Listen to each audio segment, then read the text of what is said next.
So in today's video, we're going to look at chapter 6.3, which is the multiplication rules for probability. So before, we've looked at an intro to probability, what it actually is.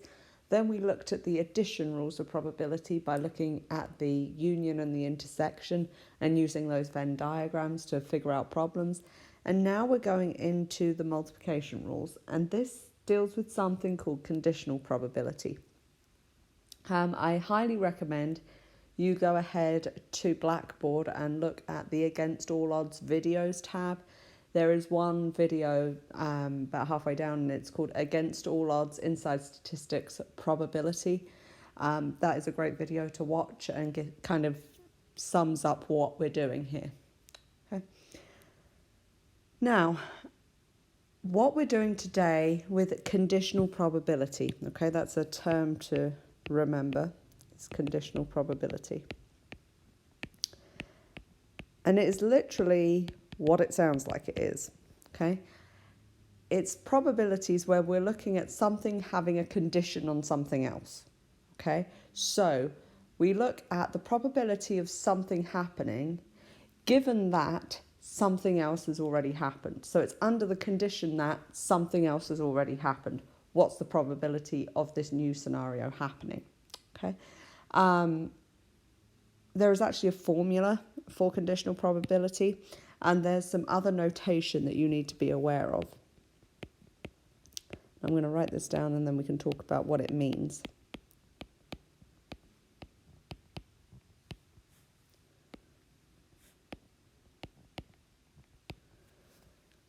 Okay, this first part here, this denotes the probability of event A happening given that the event B has already happened.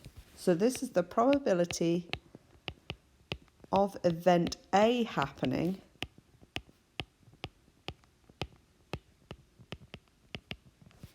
given that B has already happened.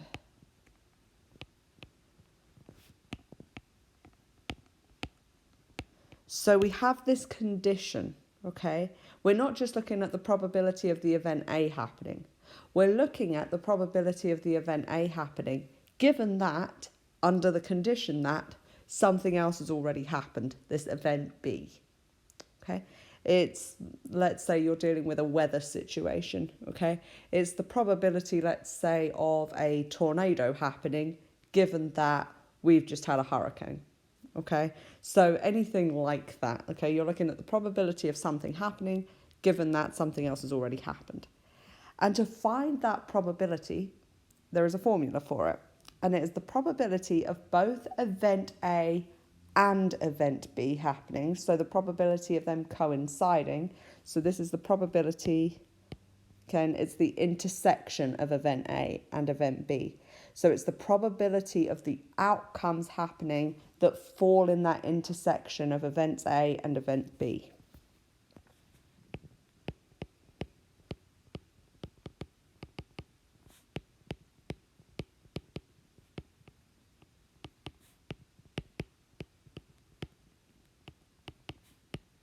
So we find that probability and then we divide it by the probability of B happening.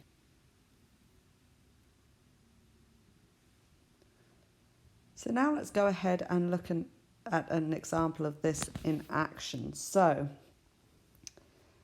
in this example, you'll see that they're looking at mail orders, and they're looking at males and females that place orders, and they're looking at whether they are living in a suburban area or an urban area. So the first thing that we are going to look at is the probability that someone lives in an urban area given that they are a male. So we've said, okay, we are just looking at the males. Okay, we already know that we're looking at a male. What's the probability, therefore, that they are urban? Okay, so let's go ahead and look at this. Using our formula, this is going to be the probability that someone lives in an urban area and is male, divided by the probability of that second event, the event that we already know has happened, so the probability of them being a male.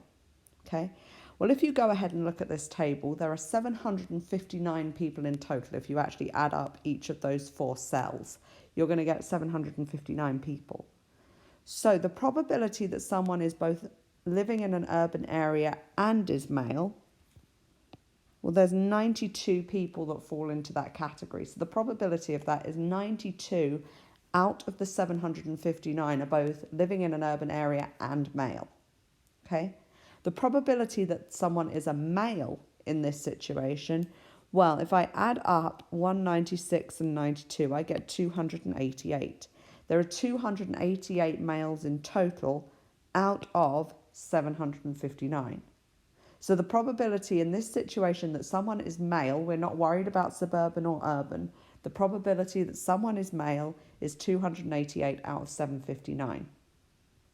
So you can go ahead, we've got a fraction divided by a fraction, the 759s would cancel, you would get 92 out of 288. Go ahead and put that in your calculator and it comes out to 0.319, okay? This makes sense. If you look at this fraction here, we've done a fraction divided by a fraction, which I said simplified to 92 over 288, okay? So the probability that someone lives in an urban area, given that they're male. So I know that I'm just looking at the males here, okay? I'm just looking at the males, and I'm looking at the probability that they are urban, given that they're male. Well, the probability of living in an urban area is 92 out of the 288 males that we are looking at. So whether you want to do it that way or whether you want to use the formula, which I actually highly recommend because then at least you know that you've got it correct, you know that it actually makes sense, okay? The probability that someone lives in an urban area, given that we're just looking at the males, okay? So I've got 288 males, 92 out of the 288 live in that urban area. Okay. Same with if I'm looking at the probability of living in a suburban area given that someone is female. Okay. That's going to be the probability of being suburban and female. Okay. Which is going to be this cell here. So it's going to be 298 out of 759. And then the probability of being female. Well, if we add up 298 and 173, we get 471. So 471 out of the 759 people are female. So that's the probability of being female. So I get 298 over 759 divided by 471 out of 759. Type that into a calculator, comes out to 0.633. Okay. Again, as I said, in this fraction here, the 759s would cancel. So it's the same thing as saying 298 out of 471. Okay, I'm looking at the probability of being suburban, given that I'm just looking at the females. So if I'm just looking at the females here, I've got 471 females in total. Okay, 298 out of the 471 females live in a suburban area. So that fraction does make sense. So whether you want to do it that way or whether you want to look at the formula, you should come out to the same answer. Just as a heads up, whenever they give you one of these particular problems, always look at the wording of the problem before you go ahead and try and calculate something.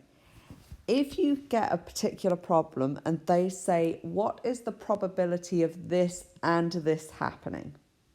Okay, so if you see the word and, you know that you are going to be doing this. You are looking for the intersection of A and B. If this is a conditional probability problem, you're going to have to go ahead and rearrange that formula I gave you. And there will be a way of finding the probability of A given B has happened. They may give it to you, multiplied by the probability of the event B. Okay, so just as a heads up, if you see the word and, they're looking for this. So you're going to rearrange the formula to this. If you see the words if or given that, either one of those terms, as a general rule, they are looking for the probability of A given that B, or the probability of A if B has already happened. Okay, so if you see the word and, you know that they're looking for this, so you're going to have to rearrange the formula. If you see the words if or given that, they are looking for this. So you're going to go ahead and use this formula. Okay, so just as a heads up when you're doing your homework, so you know what they are actually asking you for. Okay, the next thing I want to look at is the multiplication law for independent events.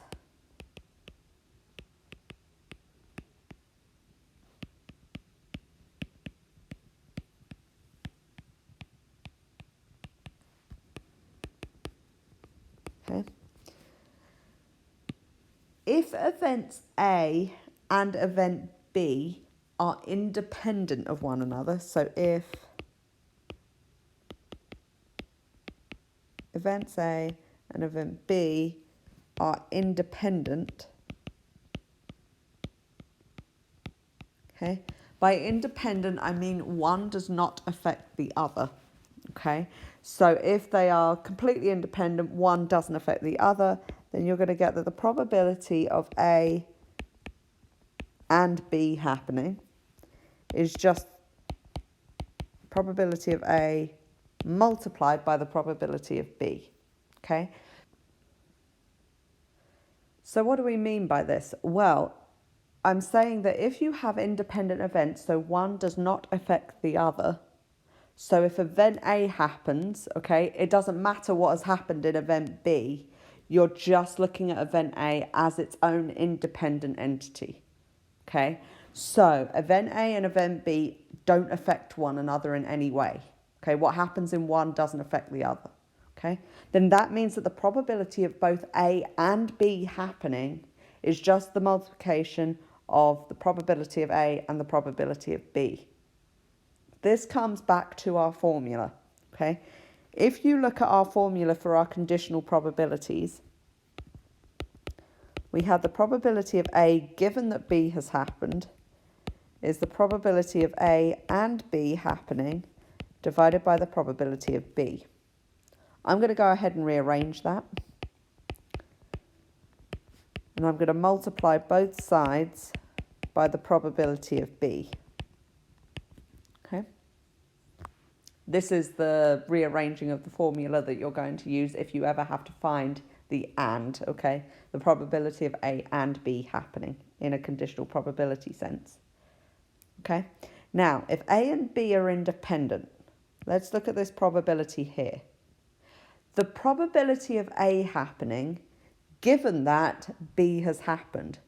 Well, if A and B have nothing to do with one another, one doesn't affect the other, then the probability of A happening, given that B has already happened, is just going to be the probability of A happening, because it makes no difference whatsoever that B has already happened, because they don't rely on one another.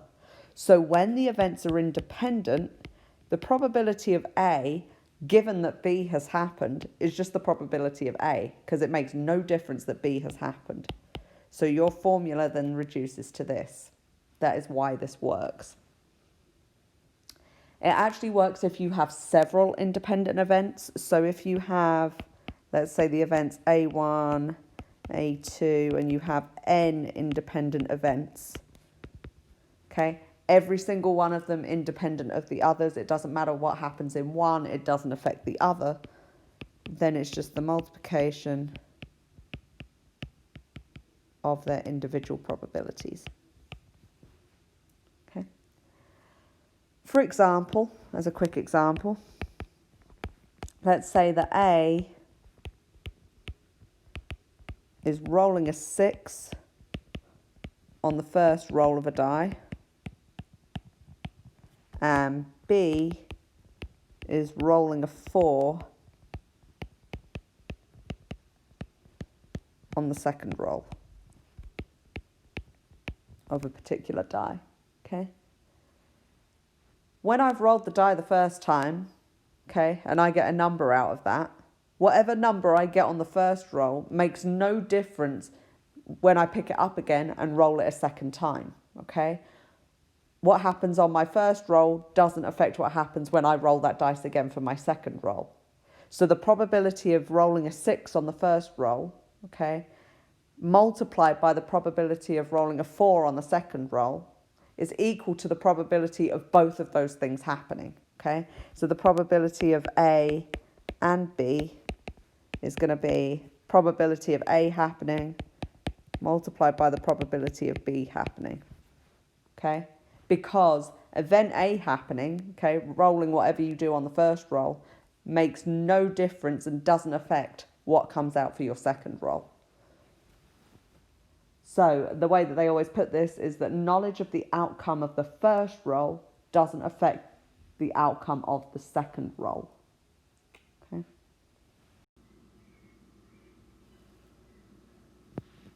Another example that's really similar to this is if you were to flip a coin, roll a die, and draw a card from a standard deck of cards. Okay. The probability of getting, let's say, a tail on the coin, a 5 on the die, and a jack of clubs from the from that deck of cards, they have nothing to do with one another. If I roll a tails, if I flip a coin and get tails, that's not going to affect rolling a 5 on the die, and that's not going to affect drawing a jack of clubs from a deck of cards.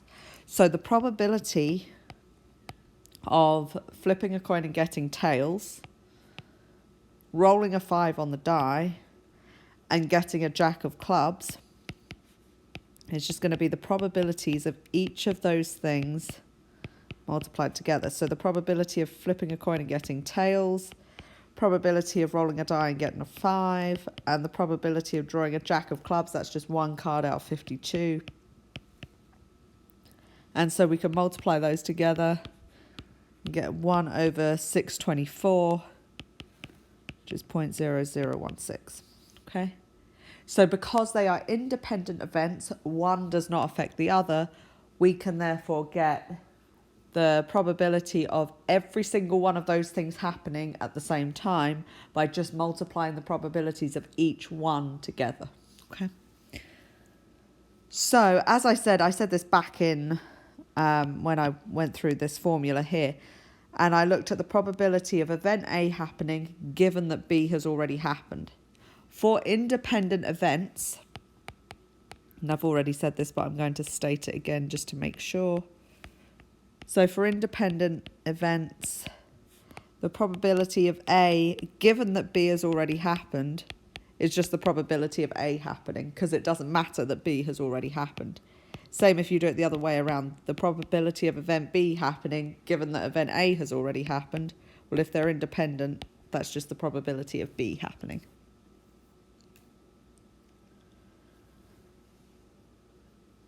A particular example of this is to say that you're going to draw 2 cards from a deck of cards without replacement.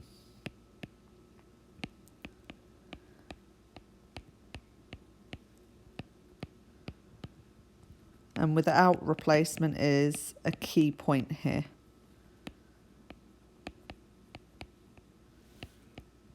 So I'm going to take one card out of the deck, but I'm not going to put it back. And then I'm going to take another one out. So I'm taking one card out and then a second card out.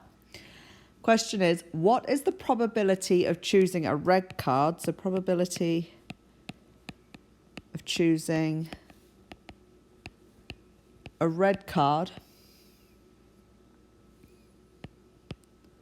for the second card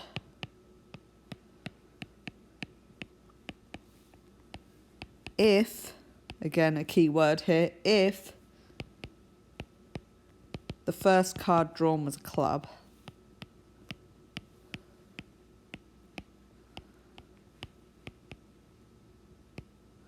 Okay, so I've taken a club out of the deck. Okay, I haven't replaced it, I've just kept that card. Then I want the probability of picking a red card out given that I've already taken the club out. Okay. Now, these are independent events. A red card is not a club. Okay. But we have to keep in mind with this that it was done without replacement. Okay. So the probability of picking a red card now, we are picking the red card out of the 51 remaining cards, because we've already taken one card out of the deck. It was a club, but we've already taken it out of the deck of 52 cards. So we're down to 51 cards. Now we want to know what is the probability of choosing a red card now that we're down to the 51 cards. Okay, they are independent events because a red card and a club are different cards. Okay, clubs are a black card and then you've got the red cards. So they are independent events, but we have to keep in mind that we have already taken a card out of the deck. So in a deck of cards, okay, 52 cards to start with, 26 are red, 26 are black. So you've got 26 red cards out of the 51 remaining, okay? So in this case, again, it's the probability of picking a red card, okay? This is just the probability of picking a red card. But it's the probability of picking a red card, bearing in mind we are now down to 51 cards. Okay, so this is an example of independent events, but you have to make sure that you have read the question to see, well, we've done something before. The thing that we did before doesn't affect my red cards. All it affects is the amount of cards that I have in the deck. Okay, so now I have 26 red cards out of the 51 remaining.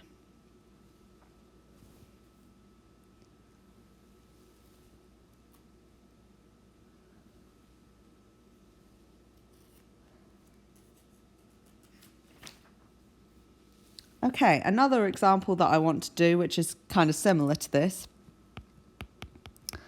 You're going to see this kind of problem a lot in your homework. And it is, what is the probability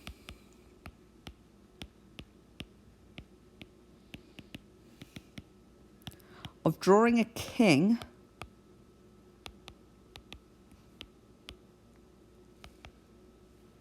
and then a queen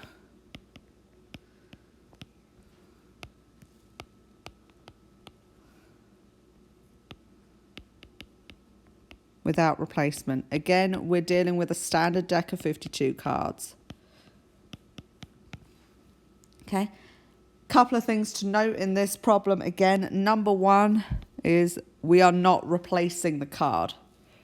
Okay, so we're not replacing the card. And secondly, we have the word and.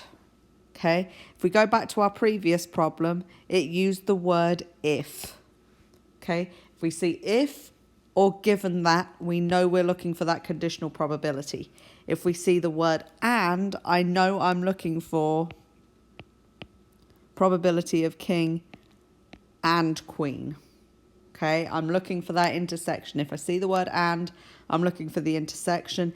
If I see the word if or given that, I'm using that conditional probability, the probability of A given that B. Okay. So I want the probability of drawing a king and then a queen from a standard deck of cards, and the cards are drawn without replacement. Okay. So probability of a king and a queen. Okay. Remember what we are doing here. Okay. We are drawing a king and then we are drawing a queen. So if we come back to our conditional probability formula that we've rearranged,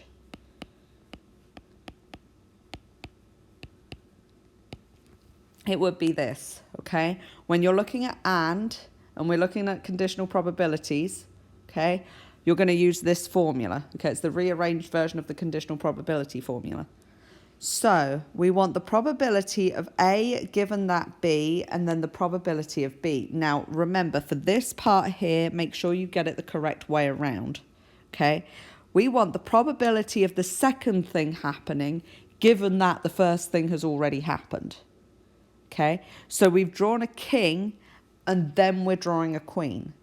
So the queen is the second thing to happen. The king was the first thing. So we want a queen given that a king has already been drawn. Okay, remember we have to get this the right way around because otherwise you're going to have B is incorrect. Okay, so always read the question. We're drawing a king and then a queen. Okay, so drawing the queen is going to be dependent on when I drew the king. So I want the probability of a queen, given that I've drawn the king, multiplied by the probability of B, which is drawing a king. Okay, so I want the probability of drawing the queen, given that I've already drawn the king, multiplied by the probability of drawing the king. Okay, so let's go ahead and do this.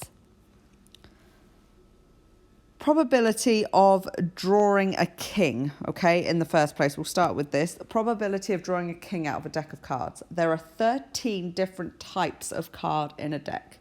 Ace, 2, 3, 4, all the way up to Jack, Queen, King, okay? There's 13 different cards. So the probability of drawing a king, there are 4 kings out of 52, which is the one card out of the 13.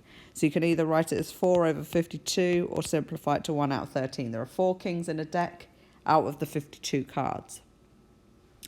Now let's look at this. The probability of drawing a queen, given that I've already drawn a king. Okay? Now, probability of drawing a queen. This comes back to what we did on the last one. Okay? What we did back here when we were trying to figure out the probability of drawing a red card, given that we'd already drawn a club. It's the same deal, okay? We've drawn a king. That doesn't affect the queens that I've got in the deck, okay? I've just drawn a king. So I have 1 less card now in my deck. I'm down to 51 cards. My 4 queens that are in the deck are still there. So I still have my 4 queens, but I now only have 51 cards because I've already drawn 1 king. I've drawn 1 card out of the deck.